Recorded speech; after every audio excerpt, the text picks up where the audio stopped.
Hey, beautiful fam, how are you doing today? Hope you're all safe and gorgeous. So, let's just jump right into today's killer case, shall we? So, in today's video, I'm gonna talk about a true story by a woman named Jess, who is now 32 years old, currently living in Denver. So, when this incident happened, with her, she made sure to report this to the police just to make sure that they knew the info if anything ever goes wrong in the future with her or any other female. So, Jess, back then, was 25 years old, completely new to the town of Denver.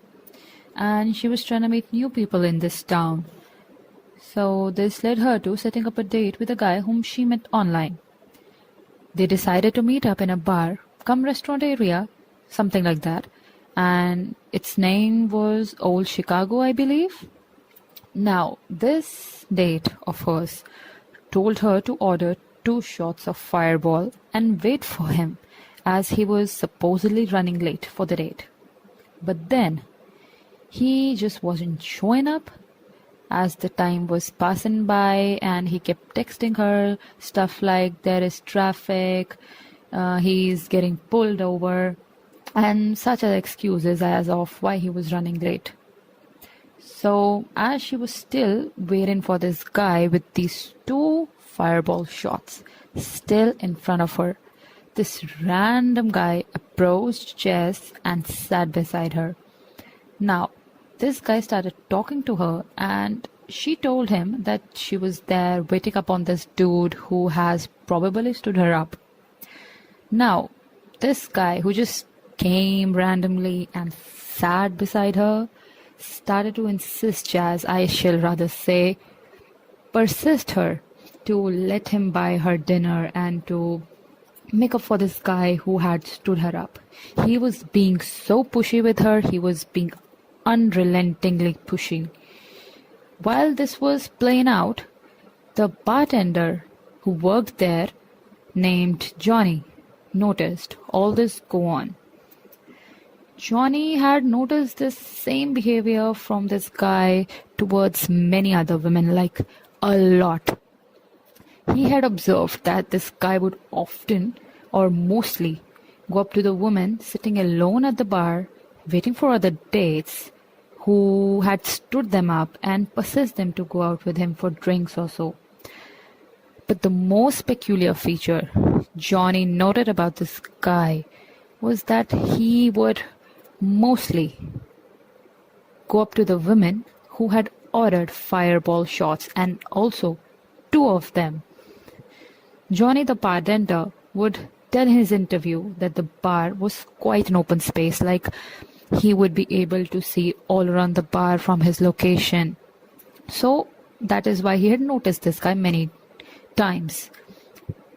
So now this interview I'm talking about was actually given by Johnny to a podcast channel.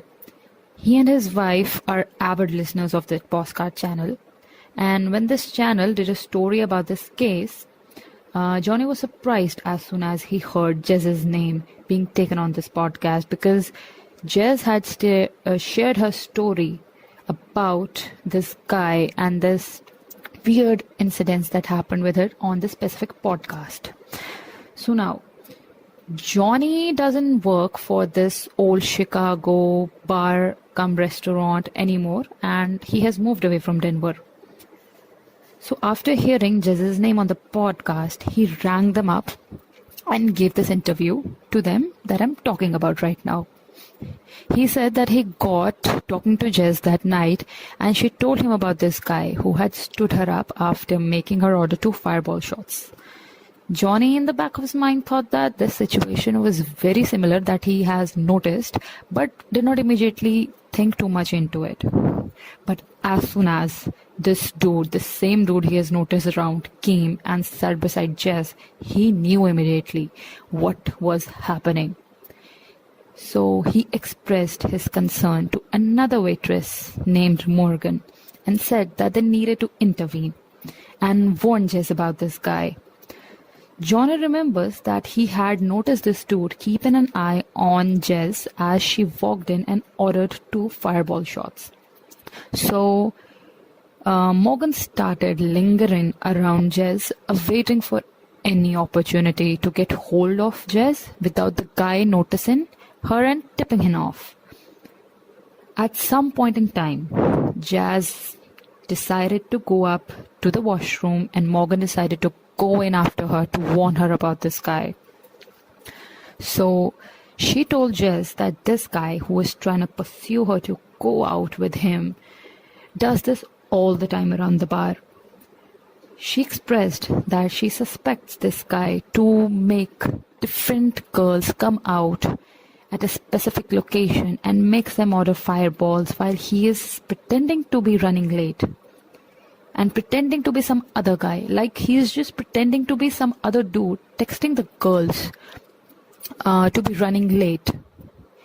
And he would sit at the bar waiting for the girls to come in and order 2 fireball shots and then randomly approach them being a different guy. You know what I mean? So Morgan said that Jess took it very well and just acted normal with this guy when she got back to her table. Jess then tried to dial the number of the guy she was supposed to meet, the one she's been talking to, waiting for, but as soon as she dialed the number said that it was not in service. Like it was not even a real number. I mean, that is so sus, and Jess was sure that this guy right beside her is a very, very weird and dangerous man. But luckily, Jess was able to get out of this situation with this weird ass guy. Johnny said that Jess was probably the only woman who they were successfully able to warn about this guy. They had tried warning other women before Jess as well, but they would not take them seriously and would still join this guy talking and getting intoxicated with him and eventually leaving with him.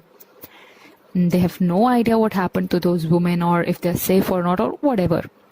Now Johnny said that even when he was suspicious about this guy, he didn't have any evidence to report this weird dude and his actions.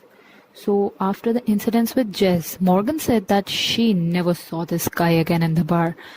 I mean, whenever she was working, she never saw her during that time. But Johnny did see him one more time after this. And he said that the interaction was super duper sketchy, like weird.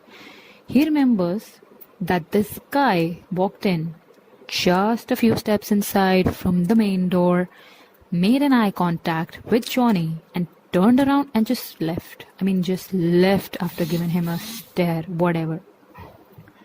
So I searched into it if Johnny knew this guy's name.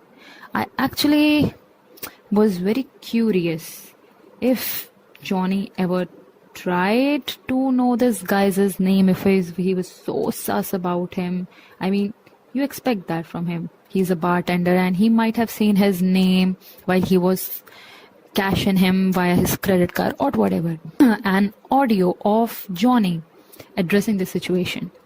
He said that he had carded in this guy twice before maybe, but he didn't remember this guy's name because he had done it before. Johnny got sus about this guy or whatever. Now I think that even if Johnny had taken note of this guy's name, why would he use his real name or credit card to pay if he is tricking women to come and meet him under a false name? Like, oh, he's not that stupid. I mean, if he's gonna do something sus, he won't give his real name out or pay via his real credit cards or whatever. So now the podcast Johnny interviewed for had actually gotten a whole bunch of other calls from various other women claiming that they had faced the same situation at various other bars in US, like in Denver, Oklahoma, Seattle, Florida, Detroit, and Nashville. So basically, based on the observations, these similar incidences went on from the year 2009 till as recent as 2019. According to the FBI, they suspect that all these incidences may be done by an organization or a group of people operating in human trafficking. They suspect that these people are trying to lure women via dating sites and social media into recruiting them in their business, whatever it is. Even if FBI doesn't fully know what is going on, they suggest you look into the telltale signs that these people prefer to lure women in. Like traffickers trying to look into any vulnerability a female has while they're chatting with them online.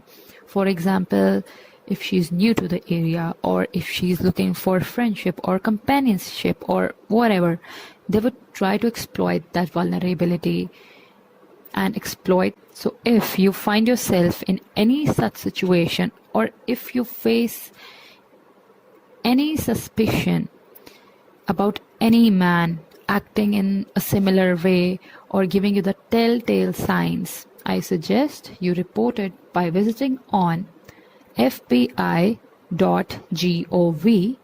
and this is humantrafficking.com.